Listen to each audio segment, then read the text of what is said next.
welcome to the Rotary Club of Fort Worth. It is great to see everybody. I am now back from Houston. Great Rotary convention and made it back. So, giving our invocation today, we have Lynn Griffith, owner and practitioner, Griffith Eye Care, followed by the national anthem played by past President Doug Briley, President and CEO of Warren Douglas. Lynn? Thank you, Madam President. Please bow your head. Dear Heavenly Father, being in Rotary allow us to serve others. We ask that you help us remember always the four-way test as we work today and every day.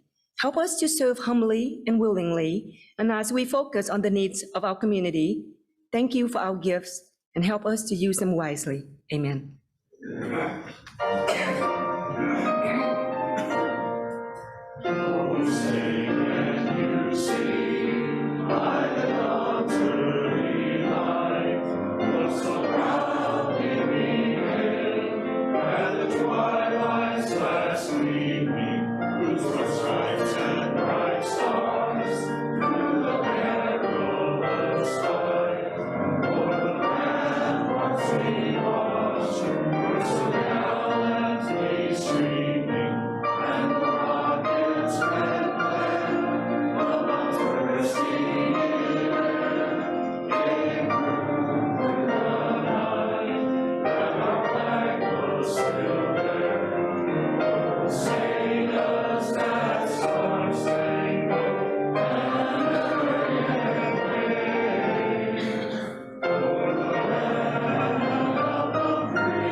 Play ball. You may be seated. Okay, and now to welcome our guest, Ed McGlynn, Managing Director, Larkin Addison Specialty Insurance Services. Ed? Thank you, President Courtney. Good afternoon, fellow Rotarians, and a special welcome to all of our guests in person and on Zoom. As I announce or mispronounce your name, please stand up so everyone will know who you are. We have quite a few today. We have Nadia Givens, who's a guest of Lynn Griffin. Laura Patton, a guest of Laura McWhorter. Terry Lovely, a guest of Wanda Bonder. Baron Parker, a guest of Brad Nowlin. Crystal Galvan, a guest of Adrian Galvan. And Maria Galvan, a guest of Adrian Galvan. Emilio White, a guest of President Courtney Lewis, and her son as well. James Emmons, also a guest of Courtney. Glenn Williams, a guest of President Courtney Lewis as well. Dana Fitzpatrick, a guest of John Wright. Dresden Dedelman, a guest of Rebecca Montgomery. And we also have some visiting Rotarians from that large forest suburb to the east. Nice. Hopefully you'll have some time to enjoy some of the attractions while you're here, like the Stockyards and Sasha Square around the corner. And the guest Rotarians are Charles Dowden, Kearney Leday, and Jim Frankowitz. And that's all we have for today. Back to you, President Courtney. Thank you, Ed. We're going to be nice to our Dallas friends today. We talked about this last week. Now it is time to repeat our four-way test. Number one, is it the truth? Number two, is it fair to all concerned? Number three, will it build goodwill and better friendships? Number four, will it be beneficial to all concerned? Remember, we will be friends with our Dallas friends. Okay, and now we will set that aside for 3 minutes as John Wright, President, Simple Leadership Strategy, gives us an update on the news. Come on up, John.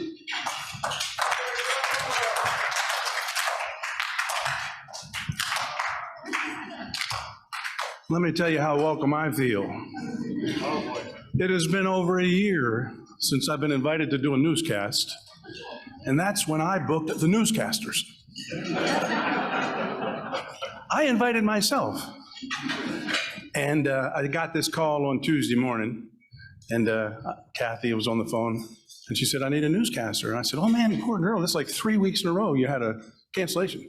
She said, no, I actually made a mistake. I thought today was a holiday. I didn't book anybody. So if she hadn't made a mistake, I wouldn't be here now. I hope this goes well, because if it don't, it'll be 2 years before I get back. And all because half of our Rotarians don't know who Dean Martin is. All right, let's start with some news.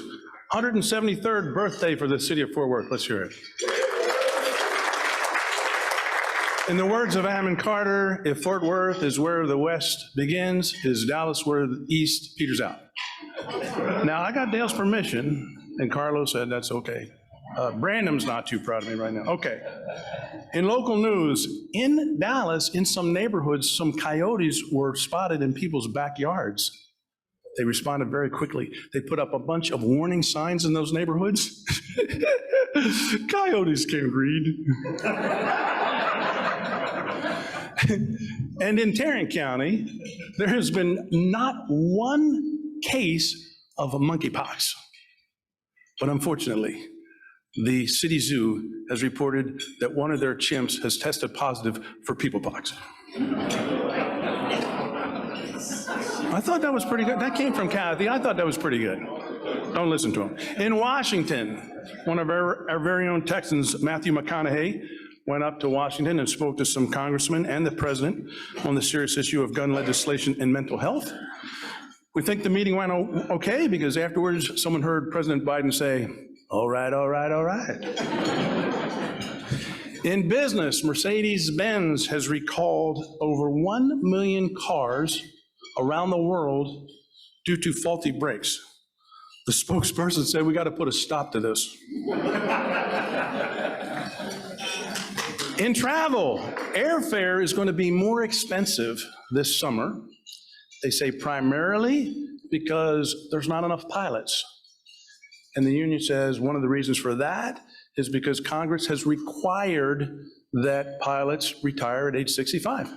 There's a lot of healthy pilots at 65. I have a better idea. I think there should be a law that requires Congress to retire at 65.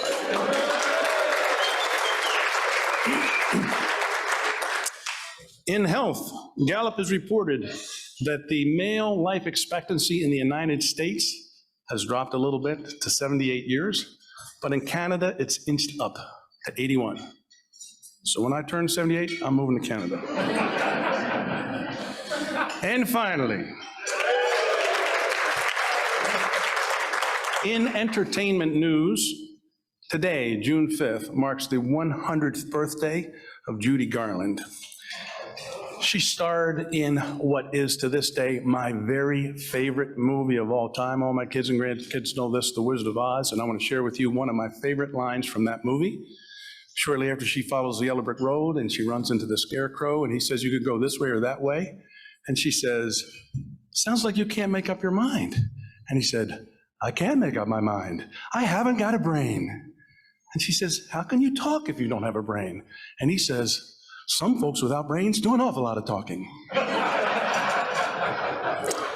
Hey, in all seriousness, it's not easy to book these things, and it's not easy to do this. So I want to thank JR for the first 6 months and Kathy for the last 6 months, and all the Rotarians who put service above self to do this. And from the veterans to the first-time people, let's give them all a hand, okay? It's going to be hot, triple digits, probably records, but here's my suggestion. If you have a friend or a family member and you haven't seen or spoken to them in a long time, this weekend would be a good time to fix that. God bless all of you, and God bless Fort Worth. Thank you, President Courtney. Okay, and now for a few grant presentations. We welcome Elliot Goldman, founder GL2 Partners, for 4 grant presentations. Our grantees, come on up so you can be awarded.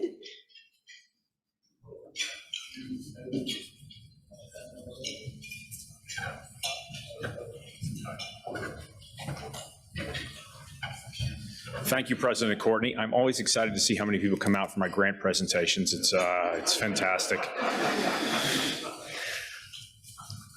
Before we get started with the grant awards today, I thought I would give a recap of the Endowment Fund and the Children's Fund's activities. Since the beginning of the pandemic, support has been incredibly broad and incredibly impactful. Over $220,000 has been awarded to more than 50 organizations. The contributions have supported hunger relief programs, grief counseling programs, veteran support programs, active duty military support programs, Fort Worth ISD student support programs, learning disability programs, programs that support both adult and children mental health issues, physical disabilities, as well as cancer and dementia. Your contributions have also supported youth mentoring programs, after-school care programs, programs supporting refugees, housing programs, pet charities, arts programs, programs supporting homeless, and programs supporting those that are terminally ill. I'm sure I'm missing some categories, but that's just the start. Just by a show of hands, please let me see over the last 5 due cycles who've made a contribution to at least one time to the Children's Fund or the Endowment Fund. Guys, I think everybody needs a round of applause. It's just an amazing, it's never in the history of the club have we been able to give such a broad, diverse group of organizations and make this kind of impact. So I'm just super excited about it. And thank you guys for making this impact. All right, today we have 4 grant presentations. The first goes to A Wish with Wings. Leslie Irvin will be receiving the check on their behalf. The grant goes to extend 5 wishes to children with life-threatening medical conditions as requested by Cook's Children's Hospital. Thank you, Leslie, for all the work that you do in the community. The second grant goes to the Presbyterian Night Shelter to help with the Homeless Veterans Program. Accepting on behalf of the organization is Toby Owen. Toby, thank you for everything you're doing for the community. We appreciate you very much. Third grant goes to Community Health Care. The grant will provide personal protective equipment for their home visits. Accepting the check on their behalf of the organization is a familiar face, Jim Parr. Thank you very much for all you guys do. And the fourth grant goes to Impossible Possibilities to help fund their literacy programs and their Mavens Milestones Reading Achievement Program. Accepting on behalf of the organization is Susie Reyes. Thank you so much for everything you're doing in the community. And again, thank you guys so much for making such a huge impact in the community. Thank you, President Courtney. Thank you, Elliot. And now for a Houston breakout session wrap-up announcement, Adrian Galvan, Managing Director, Tijarina Galvan Lawrence. Adrian, come on up. Thank you, President Courtney. So Fort Worth participated in a 1-hour breakout session at Rotary International in Houston. You guys, we had a great time out there. We had a good group of support. And the topic of the session was engaging underserved business communities. The speakers in the session included past President Carla Capua, President Lewis, and Chris Jordan, and me. We walked the participants through the process of how Fort Worth Rotary was intentional in holding courageous conversations in 2020. This courageous conversation was my first interaction with Fort Worth Rotary. I still remember receiving the email asking, how do we create capacity for minority businesses in Fort Worth? Nobody was asking that question, and I was so happy that you guys were asking that question. The idea from the Fort Worth Minority Business Awards came from those courageous conversations. The main takeaway from the session was that Rotary is a business organization that by asking the tough questions and choosing to intentionally put a spotlight on minority businesses, we can help those businesses grow, be more inclusive, and diversify the membership of Rotary and make it more relevant. President Courtney mentioned how taking these steps and the minority awards have increased the membership to her goal of 300, and this is due in large part of diversifying the membership. The session was very well received. After the session, people were walking up to us, asking us questions, asking for the template. They're very curious on how we implemented this. I'm honored to have been part of this because you all took the step to be inclusive and to take a step to do something, and I'm a direct beneficiary of this, and I would have driven to Australia if we had to be part of this team. Next year, it's going to be in Australia. I'm happy that Fort Worth participated, and I encourage you guys to go to the next International Rotary. It was a blast. We had a good time. Thank you. Thank you, President. Thank you, Adrian. Well, it was a sold-out show, so you may get a chance to go to Australia and present this again. And now, President-elect Kirk Driver, or President-elect, or also President-nominee Kirk Driver. Not yet. I have 3 meetings, counting today. Captain, City of Fort Worth Police Department, come on up. Thank you, Madam President. Okay, first of all, it's president nominee. It is President-nominee, but look. PEE is really not a good acronym. Okay, it's just not. It's just okay. PE is even worse. Okay, it's just P. It's not great. I'm here to talk about our next convention, but before I do so, I went to the convention in Houston. I went to that breakout session. Let me just lay this out on how that went. So the room they were in was overflowing, like they were turning away. It was capacity. Okay, I go to the next one, there's 20 people. I go to another one, there's maybe 15. The most I saw in a lot of these other breakout sessions was by far a lot less. I mean, this thing was full, and everyone was engaged with this. Carlo, Adrian, Courtney, I mean, phenomenal job. Kudos to you. I have since used this, like at the convention, talking to other people. And I told them, hey, you know, my club, we did a breakout session. Really, what was it about? And I explained it to them. And these folks are taking notes. And I was able to, through the Rotary app, show them the slide presentation. And other clubs around the country, I've talked to 3 or 4, and they all want to implement what we're doing based upon the work that you guys and gals did. So phenomenal. Since then, as a matter of fact, this morning, I got a call from a guy I spoke with at a local establishment a few weeks ago. I used, I'm not going to say where, but cigars were involved. So I spoke with the guy at an establishment, and I was telling him about our club. He reached out to me, blew up my phone 3 times, or my work phone 3 times while I was gone. I called him, and in talking to him, he's interested in Rotary. Well, he's a person of color. He's an African-American gentleman. And when I explained this to him, what we talked about, what you guys presented at the convention, he's coming to a meeting really soon. And I mean, he's like, I'm already sold. This is the type of organization I want to be involved in. And so again, kudos to you guys. It's phenomenal. So I'm here to talk about next year. Melbourne, May 27th through 31st, okay? We took 15 people, or 14 Rotarians down to Houston this year. Great presence. I would like to see us take as many to Melbourne if we can. And it'd be really cool if afterwards maybe we got a little group thing and did a little touring around that big former penal colony. So there we go. You can reach it at convention.rotary.org. If you get your tickets, if you know you're going, get your tickets by the 12th. It's going to be the lowest discount you find. After that, it's going to go up $50 until December. So love to see y'all there.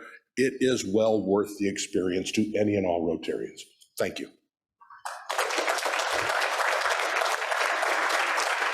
And now I welcome our chairman of the day, Brandon Gingelbach, President and CEO, Fort Worth Chamber, to come on up and introduce today's program.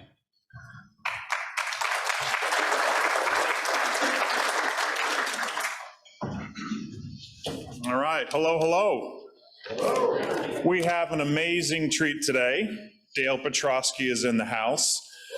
I am not one to traditionally read bios. I always feel like people's relatives wrote them for them and extra long, and let's just get to it. But I really am serious to have Dale here and his experience and background. I'm going to read this bio because it's so impressive and it's going to play a role in his presentation today. So we're very blessed to have Dale Petrosky. He assumed the role of President and CEO of the Dallas Regional Chamber in 2014, known as the DRC.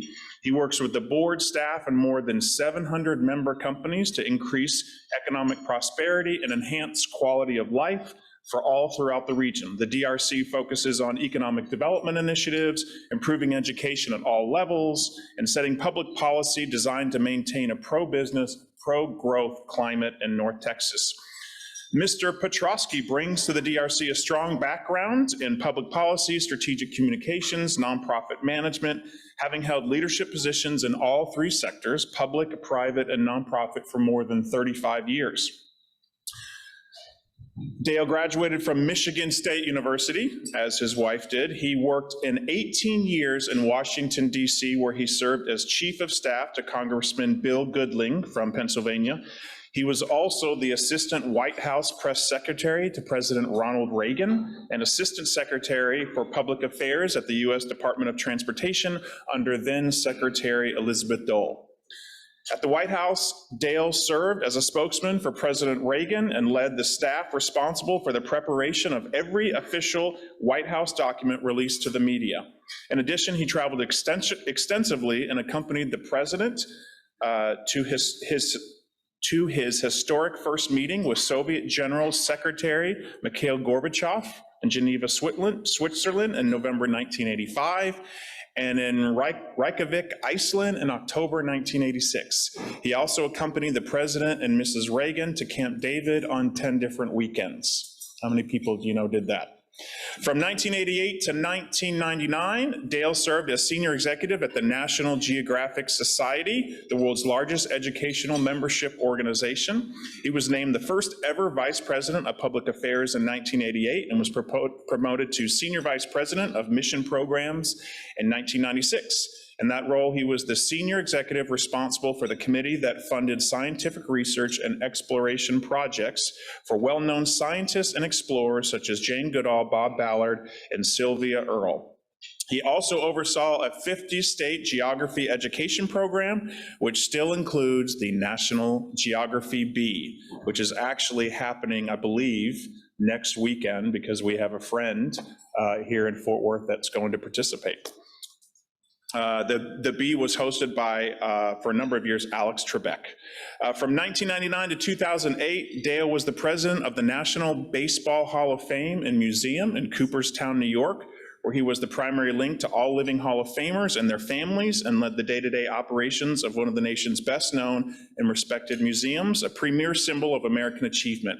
While there, he was instrumental in launching the museum's first ever national traveling exhibition, Baseball as America, which was seen by more than 2 million visitors in 15 respected museums throughout the U.S., including the Dallas Museum of Nature and Science at Fair Park.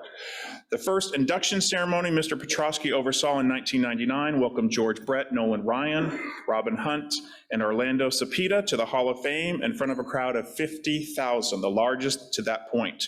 The number was eclipsed in 2007, the final induction of Dale's tenure, when Cal Ripken Jr. and Tony Gwynn drew more than 75,000.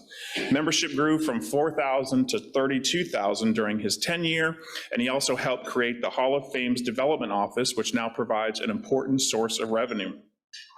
One of Dale's greatest sources of satisfaction and pride was working closely with the board to initiate and implement a one-time only 5-year study and process considering and electing Negro League players, managers, and executives.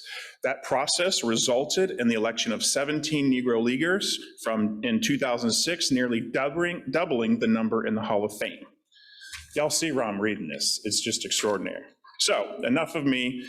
Dale and his wife, beautiful wife, Ann, Michigan State, they have 3 children. Kathleen, SMU, working in Dallas, who has a connection, I think, that we'll talk about regarding Rotary.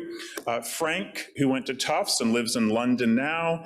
And then Claire, College of Charleston, living and working in South Carolina. So an amazing leader, an amazing background, but more importantly, the most humble, nicest, easygoing guy who's representing DFW. So he's going to come here today, talk about what's going on with the Dallas Regional Chamber and DFW. But I said, please dive into some of these other stories from your background and what you've learned. So he's going to do that as well. So a real treat. Thank you so much. Dale Petrosky, come on.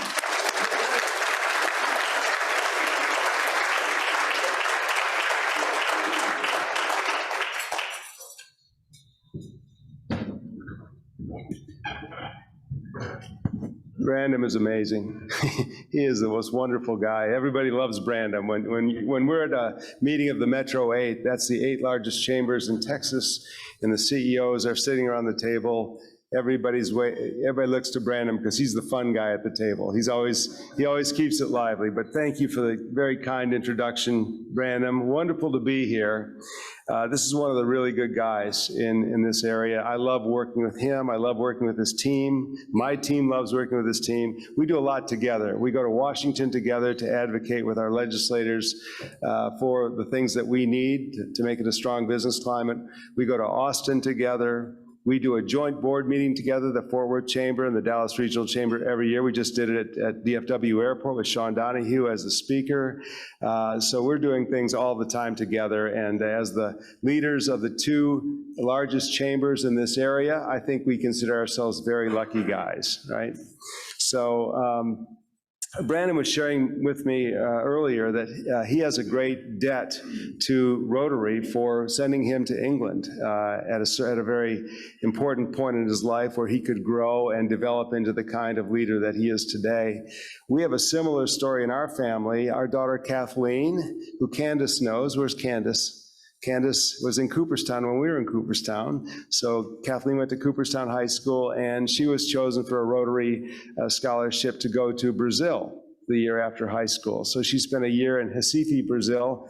I don't know that she did as much studying as you did, Brandon. She seemed to be having a lot of fun in Brazil, but she came back with a whole new view of the world, and it opened her eyes. So from Kathleen and Ann and me, we thank all of you Rotarians for giving our family that opportunity, because it really made a big difference in Kathleen's lives. We really do appreciate it. Rotary International is an amazing program. I'm excited to share with you some information about how the Dallas-Fort region is performing relative to other markets in the U.S. And I think when you walk out of this room, you're going to feel very lucky. But Brandon also asked me to share a few stories from my past, just to give you a sense of things that I've learned along the way and taken forward into my next positions. As you all know, we are all the combined experiences of our life, and that's what the moment where we are at the moment is what's led us up to that moment. So I've had a checkered career. I've actually had 4 careers: politics in the Reagan White House, National Geographic, the Baseball Hall of Fame, and now the Dallas Regional Chamber. And I learned a lot in each of those roles that I've carried forward to the next. And Brandon thought I might just take a few minutes to tell a couple of stories to give you a sense. And you're going to think that these are the simplest things that I've taken forward, but they were things that really were, that I locked on and were important to me, that I took forward that really helped me in my career going forward. So I'll start with the White House. When I arrived at the White House in April of 1985, President Reagan had just come off the biggest landslide in American history. He won 49 states. The only state he lost was Minnesota. That was Walter Mondale's state. His opponent was Walter Mondale of Minnesota. President Reagan lost Minnesota by 0.2%. He came that close to winning all 50 states, okay? And when I was in the White House, he had a 75% approval rating. This country loved him, nearly unanimously. And we would travel, I'll never forget this, we would travel to a city, because the president had to give a speech, and we would get off the plane and we'd get into SUVs and we'd be driving through to the event, and there would be people on the overhangs hanging over signs, "We love you, Mr. President, Reagan forever," and they would have their little kids out of school for the day to do that, right? And I would, whoever I was next to, I'd elbow them, and I'd say, "You see this?" And they're like, "What?" I said, "Never before and never again. We have never before seen a president who has loved as much as this president, and you will never see it again. This is a moment in time."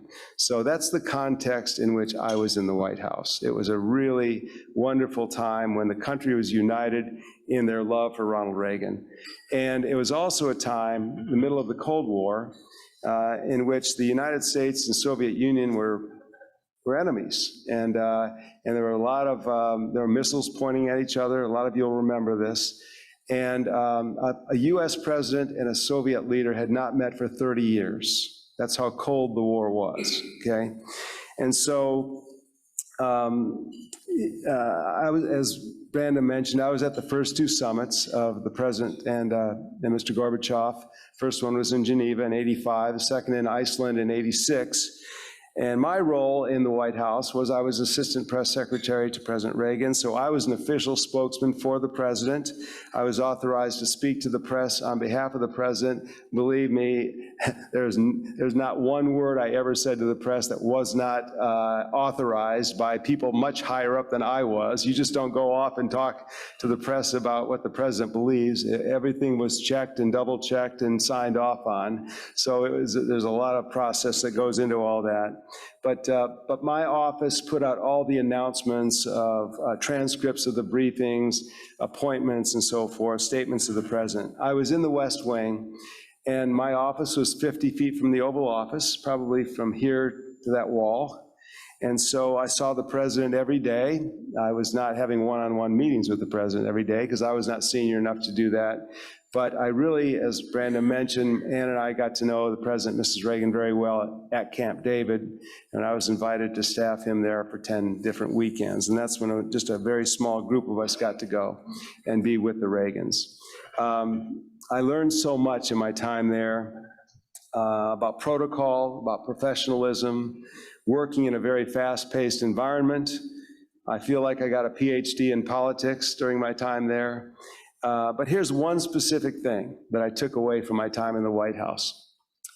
I had been there about 2 weeks. And every morning, my boss, Larry Speaks, who was the president's press secretary, got our team together. There were about 20 of us, okay? And we all huddled in his office. It was a stand-up meeting, so it wouldn't be a long meeting. It was a 10 or 15-minute meeting every day because there was so much going on from yesterday and today and tomorrow, what's coming up and so forth. And so we would talk about the coverage, the press coverage of that day and what we needed to be thinking about. And so, remember, I've been there 2 weeks. We're all standing around, and Larry Speaks, the press secretary, stops in mid-sentence, and he looks at me and he says, "Dale, can you remember all this?" I looked around. I was the only person there that didn't have a pencil or pen and a paper. From that day forward, and Brandon always teases me about my note cards, but I have never been without a paper and pencil on me since, from that day forward. And I attribute that in a great sense to my success in my career, because things come up, random conversations come up throughout the course of the day of people you need to follow up with, ideas that come up as you're listening to a speaker, or just something that needs to be handled. And I think one of the great secrets of success of a career is follow through. There are a lot of people that'll tell you they'll do things. A lot of them don't follow through. The people who follow through are the people who are dependable. Those are the people you want on your team, okay? And so that was my lesson from the White House. I know you thought I was going to try to unload some big state secret on you or something. But it's as simple as pencil and paper, note card in the pocket, okay? Soon after the White House, I landed at National Geographic, where I was hired to be the first ever vice president of public affairs. And in those days, the National Geographic was the world's most famous magazine. Okay, we were basically just a magazine in those days. We had 11.5 million members. They were really subscribers, but we called them members. And they got the magazine every month with the yellow border on it. It arrived in their mailboxes. And to tell you how different it is today, we had 4 hours of programming a year. There were 4 specials on PBS a year, National Geographic specials. That was that was the only other thing we did than a magazine. Now there's everything. Geographic is in every form of media. But we had the magazine and 4 hours of TV a year. That was it in those days. And when I arrived, it had been around for 100 years. and it was always led by the family of Alexander Graham Bell. Alexander Graham Bell was, his father-in-law was the founder of National Geographic. When he died, Alexander Graham Bell took it over, and then soon after gave it to his son-in-law, Gilbert Hovey Grosvenor, in 1901, because Alexander Graham Bell was a pretty busy guy. And so Gilbert Hovey Grosvenor was 23 years old, had just graduated from Amherst. He was a school teacher, and he agreed to take it from his father-in-law. And for the next 55 years, he took that little publication of 1,000 people, basically, to 2 million. His son took it from 2 million to 6 million. His name was Melville Bell Grosvenor, and my boss, Gilbert Melville Grosvenor, took it from 6 million to 11.5 million. So the Grosvenor family, after the Bell connection, ran it for 90 years when I arrived at National Geographic, and Gil Grosvenor was my boss. And he's still alive. He's 91 years old. I talk to him often, one of my best friends in the entire world. Wonderful, wonderful guy. And at the Geographic, we had some of the best writers in the world, some of the best photographers in the world. I felt like I was getting a PhD in the cultural world, and the natural world, and the political world. I learned about the power of good editing. I learned about the importance of nuanced words, the power of images to tell a story. We were the largest nonprofit in the world, so I learned about running a nonprofit. I learned about the power of a mission to inspire. I was there 12 years, and early in my time there, Gil Grosvenor pulled me in as sort of his chief of staff. I never had the title chief of staff. He didn't have a chief of staff, but he had me involved in everything. I was in his office all the time. I saw everything that came across his desk. I saw how he scheduled his time, because there were so many competing interests for his time. So that was an education that later helped me as a CEO to see what a CEO goes through on a daily basis, because I had never really been that close to it before. But here's one moment that changed my life while I was at National Geographic. We were going through some tough budget times, and Gil called me in, and he said, how much are we paying Landon to write my speeches? Landon Parvin we had hired Landon Parvin to be Gil's speechwriter. He was President Reagan's best speechwriter, and he had a business after the White House of writing for CEOs. And so we had Gil as one of his clients. And I told Gil we were paying him, now these are, you gotta remember this, 1992 prices, we were paying him $5,000 a month. And he said, we're not paying that anymore. He says, you can write my speeches. And I said, Gil, I am not a speechwriter. Speechwriter is a real profession. I mean, there's a talent there.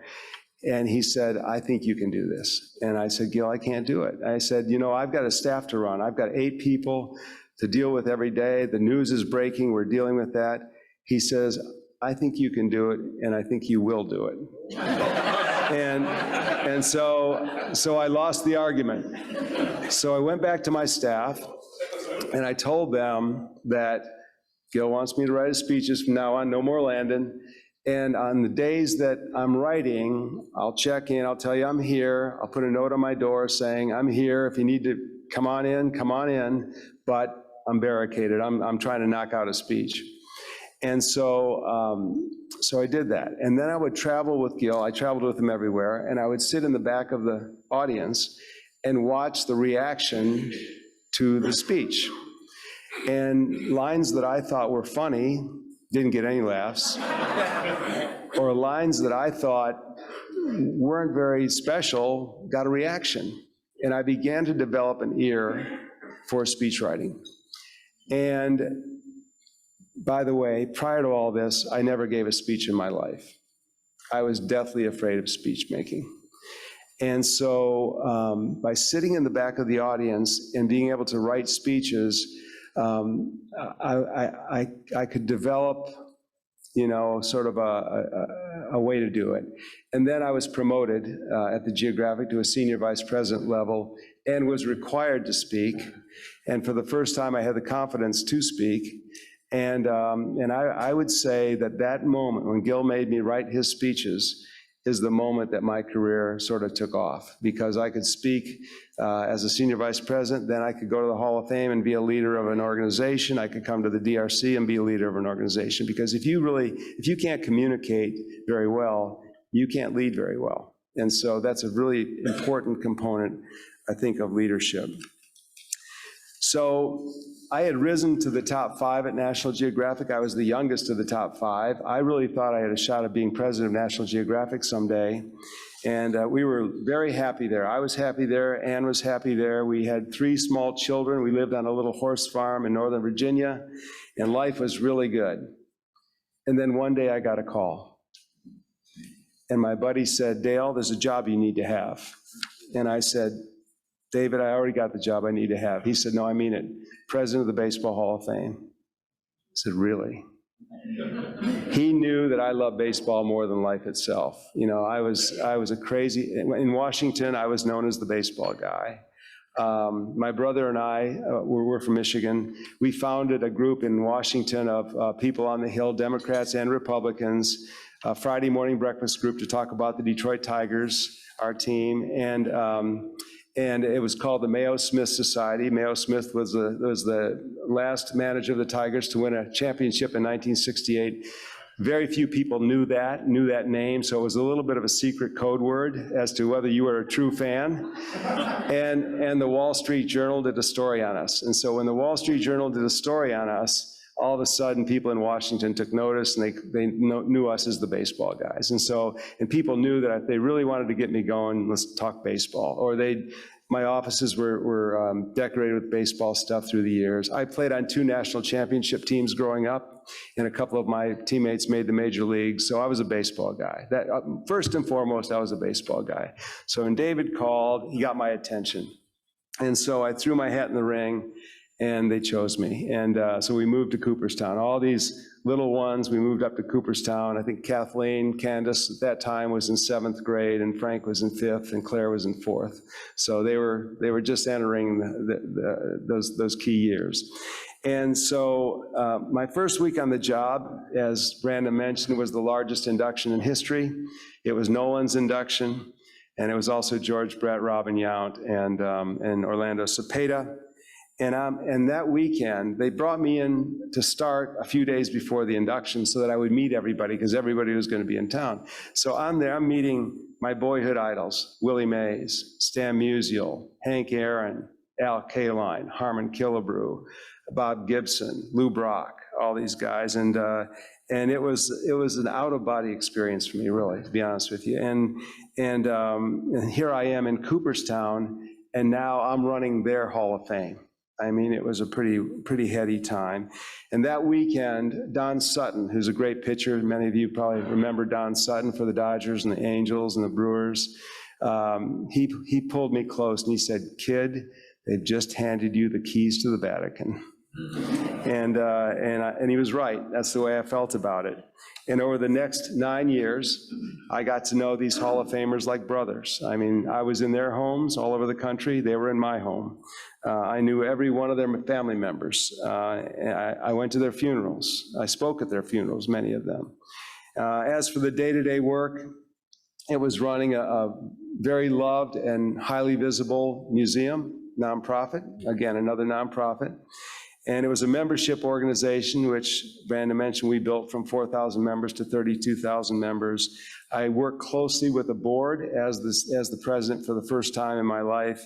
And it was the first time I was president of an organization. And although I had seen it closely with Gil and what happens in a president's office, it's not quite the same when you're sitting in the chair and you have to make those calls. And so it was the first time that I really experienced that. But here, I'm going to give you a couple of lessons that I learned at the Hall of Fame, which have carried me to today. The first one involves my dad. It was the first weekend I was on the job there, and we were at a reception at the Otasago Hotel, Candace, and I was talking to former Commissioner Bowie Kuhn, and my dad was talking to Luis Clemente, the son of Roberto Clemente. And I was over here, my dad was over here, and all of a sudden I feel a tap on my shoulder, and it's my dad. And he said, "You need to come with me right now." He said, "You need to hear this." And what Luis was telling my dad is that his father's plaque was wrong and had been wrong all these years. That it said Roberto Walker Clemente, when it always should have said Roberto Clemente Walker, because in the Spanish heritage, you know, the mother's maiden name is always last. And so I took a note, put it in my pocket, and on Monday morning, I had my first meeting with my new staff, and I said, "Is Clemente's plaque wrong?" And they said, "Yes." I said, "Why?" And they said, "Well, back in the day, you know, back in the 70s when we hung the plaque, we didn't really understand the culture." I said, "Well," and they said, and it's expensive to change. I said, go find out how expensive it is to change, and I'd come back to me this afternoon. So they came back and told me it was $4,000 to change it. I said, done. That is an easy call. We're doing this. And so we immediately changed the plaque, but we did not hang it in Cooperstown. And first of all, I called the Clemente family that day, Monday, the day I'd just been with them. I said, we're changing it. They said, let's have celebrations in Puerto Rico. So we went down there. We had 4 different celebrations around the island. Mariachi bands playing, lots of fun, lots of festivities. And then we came back to Cooperstown a month later and had a ceremony to hang the plaque, and really to teach people a cultural lesson about the Hispanic culture.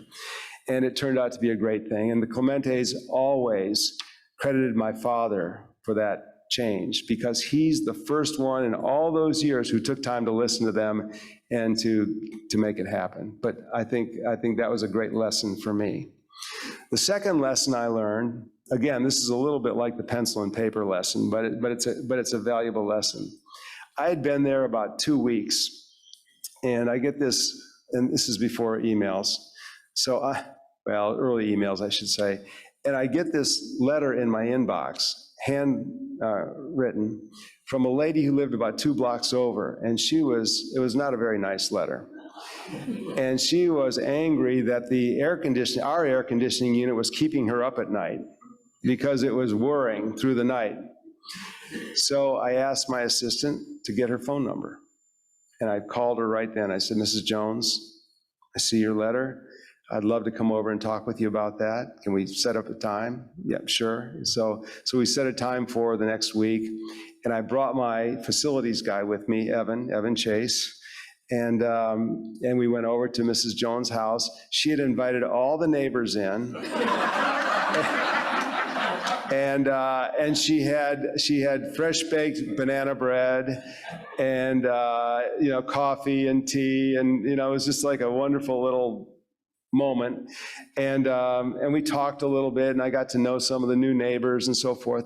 And then I said, "Well, why don't we walk out and see what's going on here?" So we walked out and we looked at it for a minute, and I said, "Evan, we can fix this, can't we?" He says, "Oh yeah." And so I said, "We'll have that fixed by Saturday, Mrs. Jones." And we did. And all of a sudden, Mrs. Jones, who did not like me very much when I arrived because she thought, she'll never hear from me on this. She became my biggest fan, and she was spreading the word all through Cooperstown that this is a different kind of president. So, but I think the lesson there really is, and we deal with it every day, when things come up, you deal with it, and you try to make the best of every situation. You try to do the best for everyone. And I think when you do that, you build a lot of trust, and that goes a long way with a lot of people. So just a few lessons from the past that I carried forward. They seem pretty mundane, but I think they're important as you carry forward. So as I think back on all those experiences, and I try to put it into a bucket, what they all were leading up to this, I would say this: I learned high standards from all those organizations. The White House has very high standards. National Geographic has very high standards. We had very high standards at the Hall of Fame. I learned to deal with high-profile individuals, a lot of people who are household names in this country. And so I grew comfortable dealing with big CEOs and political leaders. By the way, I learned along the way that the truly great are truly humble. The truly great really understand that they are mere mortals and that they have their flaws and that they are just grateful for their good fortune. There but for the grace of God go I. They know how close they were to not making it, or seeing guys in baseball terms who maybe were as good as they were, but they went that way and they went that way. And so they really do understand how thin that line is and how grateful they were for what happened to them. I learned politics. I learned formal politics, and I learned the small p politics of everyday life in those jobs. I learned protocol. I learned how important teamwork is to accomplish anything great, anything big. I learned about the power of a mission to inspire people. I learned that you can't be a great leader if you can't communicate in easy to understand terms. I learned that it's a lot more fun and a lot more exciting to go to work every day if your job is exhilarating, if it's fun, and if it impacts a lot of other people. Which leads me to the work my team and I do with Brandon and his team every day here at the DRC. People ask me what's been my favorite job, and I tell them this job. And the reason is because I've accumulated these different experiences and skills through the years, and I get to use them every single day now in my job here. We deal with political issues. We deal with staffing issues. We deal with the public. We deal with the media. And we're trying to move the ball forward for this region. And I will tell you, I put in a long day. I get to my office at 6 o'clock every morning, and I leave about 6 o'clock at night, and I'm at it from the minute I get there till the time I go home, and I'm exhausted when I go home. And all I ever want to do when I go home is be with Ann and our dog Henry and watch the Rangers or the Mavs. I am exhausted. But, and when my head hits the pillow, I'm out. But when I wake up, I am ready to go. I'm excited to get back to the office in the morning. So I think that's sort of the definition of a good job, right? The job that you like is when you really get after it hard, when it's hard, but you know you can do it well. And then when you get up in the morning and you can actually go at it again and get excited about it every single day. So my favorite quote is by Teddy Roosevelt. He said, "The greatest prize life has to offer is the chance to work hard at work worth doing." And a lot of our work is hard work. Not all of it, but a lot of it's hard. But it's important work. And for those who live here now, and for the children who are be the next generation to live in this region, that's why we do this work. We do this work for the people now and for the people of the future. And it's a privilege to do this work and to get to do it in Dallas-Fort Worth with Brandon and his team and to do it together. And I will tell you, not every area is like this. And I'll tell you one little story before we get into a few slides to show you what's going on in this area. I was at a meeting of chamber CEOs in Tampa, Florida a few years ago, and there were about 20 of us. And the moderator asked us to go around the table and talk about what keeps us up at night. And about the first 4 people at the table said, "We're just trying to keep companies from leaving." And slow me, a little light bulb went on. I thought, I have not spent one moment of my life at the chamber worrying about a company leaving this region. They're all coming here, right? And so most chamber presidents are not like Brandon and me. They're worried about trying to save companies from going. We're just dealing with companies that are coming here. And so that's a great privilege and a great distinction for us. So let's take a look at what's going on in this region. Okay, first of all, together we're the 4th largest market in the United States with 7.7 million people, only 3 ahead of us, New York, Los Angeles, and Chicago. We used to say that we were going to overtake Chicago in 2040. It now looks like we're going to overtake Chicago in 2030. Okay, so about another 8 years, we're going to be number 3 market in the country. And by the way, that 7.7 million population is larger than 38 states. The DFW, this region's market, is larger than 38 states. Only 12 states in the country have more people than we do in this market. Okay, that gives you a sense of the power of this market. So, let's see, how are we doing? There we go. So what does the market look like? Here's the way to think about it a little bit differently. These are all major American cities that would fit inside our region. San Diego is as big as Dallas, or Dallas is as big as San Diego, I should say. Fort Worth is as big as Charlotte, North Carolina. Arlington is as big as New Orleans. Frisco is as big as Salt Lake City. Okay? We have 14 cities within DFW that are 100,000 people or more. That doesn't even count Dallas and Fort Worth or Arlington. There are 14 beyond those three big cities that are 100,000 or more. My home state of Michigan, that would be the third largest city in the state of Michigan. That Lansing's about 100,000 people.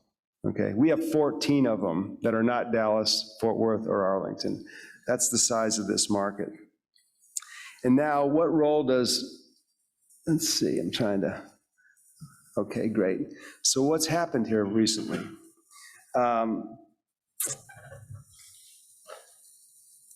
In the last 11 years, we've had 170 companies move their headquarters here. Okay, 1 million new jobs. Those are crazy numbers. There's no market in the country that's even close to those numbers. It's hard to move a company cross-country to another city. First of all, you got to figure out where you're going to go, and then you got to make it happen. Then the people have to come here, or you got to recruit talent to do it. It's not easy.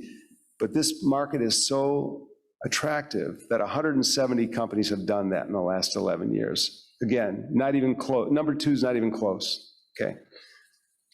We'll go to the next. Thank you. And we know that that gain, hold on a second, let's see what slide we got here. Okay, here's a good slide. This is the one which shows that since the pandemic, DFW, Phoenix, and Atlanta are the only ones who have job increases. All those below there, starting with Houston, have lost people. But we are obviously number one in the country in terms of strength after the pandemic. So that really helps us here. And here's what, I don't know if my thing's working. Okay, so here's what Ray Perriman says. I'm sure you all know who Ray Perriman is, the very respected Texas economist. He says that in the next 5 years, our population growth will be 615,000 more people, 439,000 more new jobs, and $96 billion of additional regional economic input. So the future is very, very bright. And I just saw a story this morning, again, where he says that we'll be number one in the state of Texas. Texas will be number one in the country. Dallas will be number one. Dallas-Fort Worth will be number one in the state of Texas over the next 5 years in terms of economic strength. So again, it's like this nowhere else. So we should count our lucky stars. Okay, now let's go on to the next one. These are just some of the companies that have moved to Dallas and Fort Worth over the last 11 years. These are headquarters moves. And then let's go to the next one. And these are 6 Fortune 500s that have moved to this area in the last 6 years. We have 6 Fortune 500s that have moved here in the last 6 years.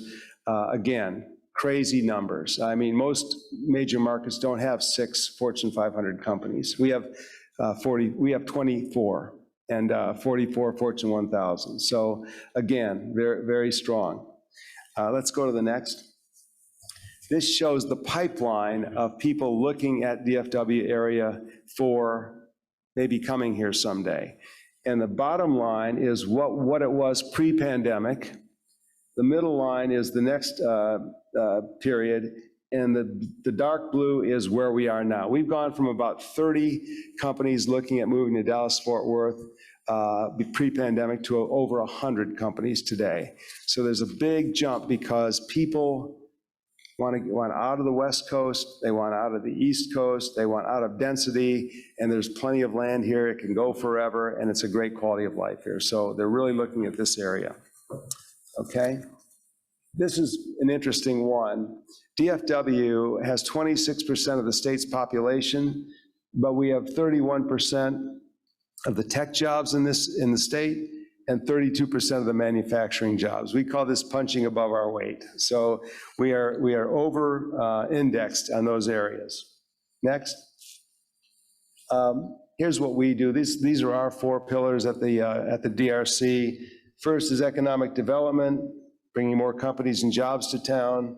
Second, education and workforce, making sure that every child has a chance for a good education so they can have a good job and a good life. Next is public policy, making sure we have strong pro-business, pro-growth policies, and we have a welcoming business climate.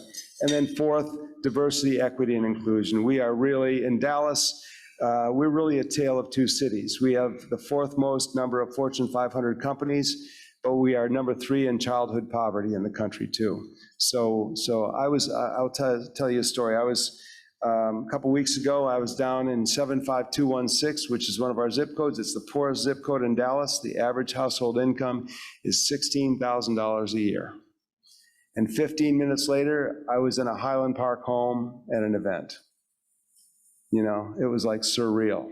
I mean, the difference, the gap, the opportunity gap of education and jobs in Dallas is a big one. So we are working in that area to try to make it good for everybody. So, and then this is an interesting slide because everybody thinks Austin is the #1 education, higher education market in the state. Not even close. We did a publication.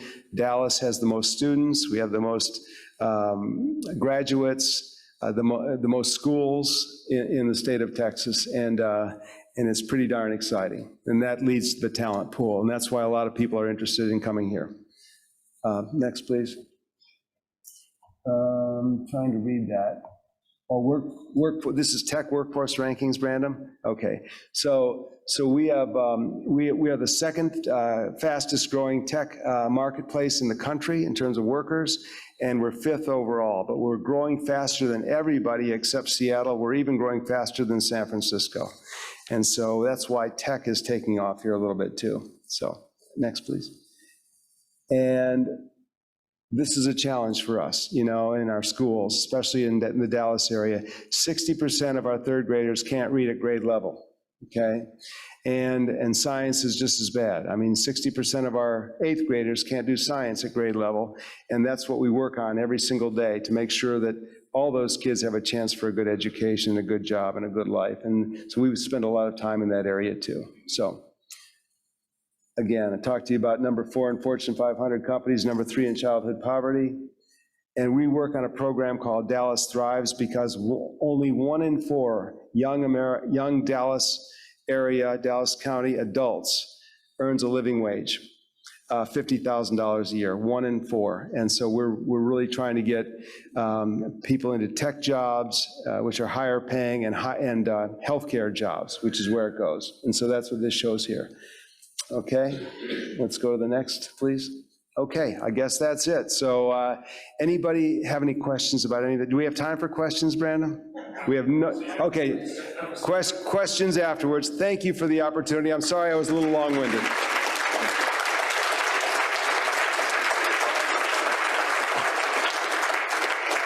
It is a tradition of our club to donate a library book in honor of your speech today. This is a copy of the bookplate that will go in the book. Thank you for being here. Okay, sorry, I know we're over time very quickly. Don't forget, think about Melbourne. I'm already signed up. I'm going to Melbourne, so join me.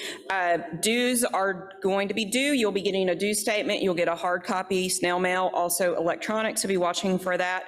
Next week, we have Ahmad Gori, Lead Economic Development Specialist, U.S. Small Business Administration for the DFW District. With that, we are adjourned. Have a great weekend. After that, Oh, you must ask. So, the week after that will be my roast. A group of Rotarians has made a note of every faux pas misspeaking that I have made in the last year. And they're going to put it to song, and it will be a great time. So get ready. They're firing up the spit now. So you don't want to miss that last day. JR is super excited about my roast. She's too excited for me to be, and then I will be the IPP. I need a better acronym than immediate past president. I get to be the IPP. So 2 more meetings, y'all. I hope to see all of you at all of them. Meeting adjourned.